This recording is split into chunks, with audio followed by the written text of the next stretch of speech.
Assalamualaikum warahmatullahi wabarakatuh. Kami dari kelompok 9 akan mempresentasikan tentang desain program remedial.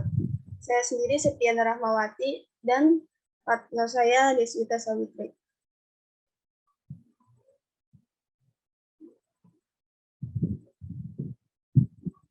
Desain program remedial, seyogyanya kegiatan remedial ini merupakan suatu bentuk kegiatan yang sudah disusun atau didesain secara sistematis sedemikian rupa sehingga berimplikasi pada kenyataan bahwa kegiatan ini bukan semata-mata merupakan inisiatif guru pada saat-saat tertentu, pada saat mereka menemukan kesulitan belajar yang dialami oleh para siswa.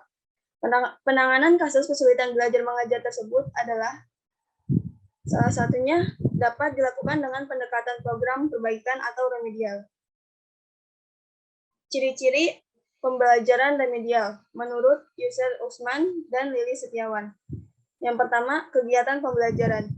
Kegiatan pembelajaran biasa sebagai program belajar mengajar di kelas dan semua siswa ikut berpartisipasi. Pembelajaran remedial diadakan setelah diketahui kesulitan belajar, kemudian diadakan pelayanan khusus. Yang kedua, tujuan pembelajaran. Tujuan pembelajaran biasa dalam rangka mencapai tujuan pengajaran yang ditetapkan sesuai dengan kurikulum yang berlaku dan untuk semua siswa. Pembelajaran remedial tujuannya disesuaikan dengan kesulitan belajar yang dihadapi siswa. Yang ketiga, metode yang digunakan. Metode yang digunakan dalam pembelajaran biasa sama untuk semua siswa. Sedangkan metode pembelajaran remedial bersifat diferensial, disesuaikan dengan sifat, jenis, dan latar belakang kesulitan belajar. Yang keempat, pembelajaran bisa dilaksanakan oleh guru kelas atau guru bidang studi. Sedangkan pembelajaran remedial dilaksanakan melalui kerjasama berbagai pihak, seperti guru pembimbing, konselor, dan sebagainya. Yang kelima, pendekatan dan teknik pembelajaran remedial. Pendekatan dan teknik pembelajaran remedial disesuaikan dengan kesulitan belajar yang dihadapi siswa. Sedangkan pembelajaran biasa bersifat umum dan sama. Yang keenam, alat dan evaluasi yang digunakan dalam pembelajaran remedial disesuaikan dengan kesulitan belajar yang dihadapi siswa. Sedangkan pembelajaran biasa, evaluasinya menggunakan alat yang bersifat seragam dan kelompok. Tujuan pembelajaran remedial. Tujuan pembelajaran remedial adalah agar siswa memahami kesulitan-kesulitan yang dihadapi sehingga dia dapat memperbaiki cara belajar ke arah yang lebih baik.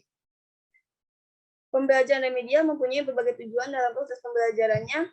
Yang pertama, siswa memahami dirinya, khususnya yang menyangkut prestasi belajar yang meliputi kelebihan dan kelemahannya, jenis dan sifat kesulitan yang dihadapinya. Yang kedua, siswa dapat mengubah atau memperbaiki cara belajar ke arah yang lebih baik sesuai dengan kesulitan belajar yang dihadapinya. Yang ketiga, siswa dapat mengatasi hambatan belajar yang menjadi latar belakang kesulitannya. Yang keempat, siswa dapat memilih materi dan fasilitas belajar secara tepat untuk mengatasi kesulitan belajar. Yang kelima, siswa dapat mengembangkan sifat dan kebiasaan baru yang dapat mendorong tercapainya prestasi belajar yang lebih baik. Yang terakhir, siswa dapat mengerjakan tugas lebih baik. Selanjutnya akan dijelaskan oleh Deswita. Fungsi remedial.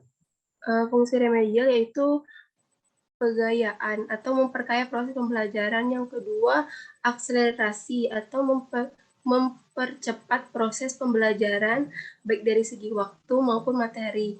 Yang ketiga, terapeutik atau memperbaiki kondisi kepribadian siswa yang menunjukkan ada penyimpangan. Yang pertama itu penggayaan atau memperkaya proses pembelajaran. Nah, fungsi kolektif dilaksanakan guru berdasarkan hasil kesulitan belajar siswa yang dikemukakan. Bertolak dari hasil analisis tersebut, guru memperbaiki berbagai aspek kesulitan proses pembelajaran, mulai dari rumusan indikator, hasil belajar, materi ajar, pengalaman belajar, penilaian, dan evaluasi, serta tidak lanjut pembelajaran. Akselerasi atau mempercepat proses pembelajaran baik dari segi waktu maupun materi. Meningkatkan pemahaman guru dan siswa terhadap kelebihan dan kekurangan dirinya atau fungsi pemahaman. Kegiatan remedial memberikan pemahaman lebih baik kepada siswa maupun guru. Baik seorang guru yang akan melaksanakan kegiatan remedial terlebih dahulu harus memahami kelebihan dan kelemahan kegiatan pembelajaran yang dilakukannya. Yang ketiga ada terapeutik atau memperbaiki kondisi kepribadian siswa yang menunjukkan adanya penyimpangan. Prinsip pembelajaran remedial. Adaptif. Setiap peserta didik memiliki keunikan sendiri-sendiri. Oleh karena itu, program perbaikan remedial hendaknya siswa dalam aspek pengetahuan, keterampilan, dan sikap sudah mengikuti program pelajaran. Berdasarkan hasil evaluasi tersebut, maupun dari proses kegiatan pembelajaran agama berlangsung bila mana guru mengetahui dan menemukan permasalahan atau kesulitan siswa terhadap pemahaman materi agama, guru perlu mengadakan program perbaikan pembelajaran dan pelajaran yang dikenal dengan istilah remedial teaching. Yang kedua, interaktif. Yang ketiga, fleksibilitas dalam metode pembelajaran dan penilaian. Yang keempat, pemberian umpan balik sesegera mungkin. Yang kelima, pelayanan sepanjang waktu. Di sini ada contoh program remedial.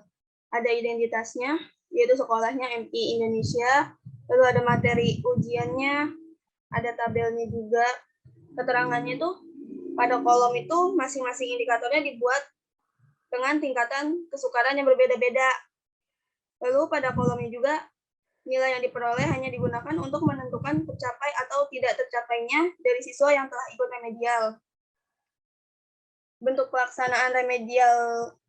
pelaksanaan pembelajaran remedialnya itu cara yang dapat ditempuh yang pertama, pemberian bimbingan secara khusus dan perorangan bagi peserta didik yang belum atau mengalami kesulitan dalam penguasaan KD tertentu. Yang kedua, pemberian tugas atau perlakuan secara khusus yang sifatnya penyederhanaan dari pelaksanaan pembelajaran reguler.